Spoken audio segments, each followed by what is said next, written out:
Nanti di yaumil qiyamah ayah tidak peduli anaknya, tidak peduli Pak. Ibu tidak akan menoleh kepada anaknya, suami tidak akan pernah memandang istrinya, istri tidak peduli dengan suami. Pada hari itu semuanya sibuk dengan urusannya masing-masing. Mulai dari Nabi Adam hingga makhluk yang terakhir, semuanya sibuk dengan urusan sendiri. Dia tidak peduli dengan urusan yang lainnya, termasuk urusan anak dan istrinya. Para nabi-nabi diminta untuk berbicara kepada Allah agar pengadilan di yaumil qiyamah dipercepat, tapi ternyata semuanya malu. Nabi Allah Adam malu karena kesalahannya satu kali di surga, Allah kemudian mengeluarkannya ke dunia. Nabi Allah Nuh alaihi salam merasa malu kepada Allah karena ternyata anaknya Nabi Nuh yang bernama Kan'an tidak beriman kepada Allah, termasuk istrinya. Nabi Allah Musa merasa malu karena umatnya sepeninggal Nabi Musa 40 hari 40 malam mereka tidak menyembah Allah, tapi menyembah sapi dari emas yang dibuat oleh Samiri.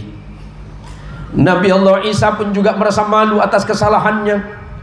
Nabi-nabi yang lain merasa malu untuk bicara kepada Allah. Pada hari itulah datanglah para nabi kepada Rasulullah Sayyiduna Muhammadin sallallahu alaihi wasallam.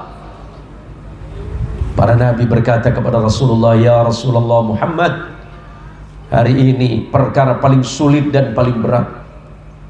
Tidak ada pertolongan selain pertolongan Allah. Hisab hari ini begitu sulit untuk dilaksanakan. Kami semuanya hanya bermohon kepada dirimu ya Rasulullah Muhammad, agar engkau menyampaikan permintaan dan permohonan kepada Allah agar hisab ini disegerakan. Dijelaskan dalam Quran. Bismillahirrahmanirrahim.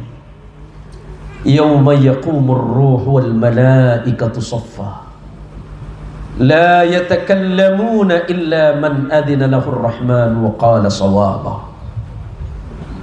Pada hari kiamat itu, kata Allah, ketika seluruh makhluk dari mulai penciptaan sampai makhluk yang terakhir yang aku ciptakan, aku bariskan mereka semuanya di hadapanku.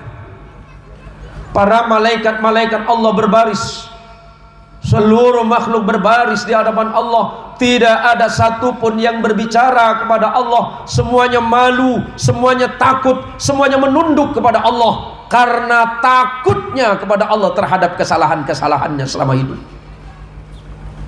La yatakallamuna, tidak ada satupun di antara mereka berbicara kepada Allah illa man adina lahur rahman wa qala sawaba, kecuali hanya seseorang yang Allah berikan izin kepada dirinya untuk berbicara pada hari itu. Ulama atau para mufassir, para ahli tafsir sepakat bahwa yang dimaksud oleh Allah pada ayat ini adalah baginda kita Rasulullah Muhammadin sallallahu alaihi wasallam. Hanya Rasulullah yang diizinkan berbicara kepada Allah di yaumil qiyamah.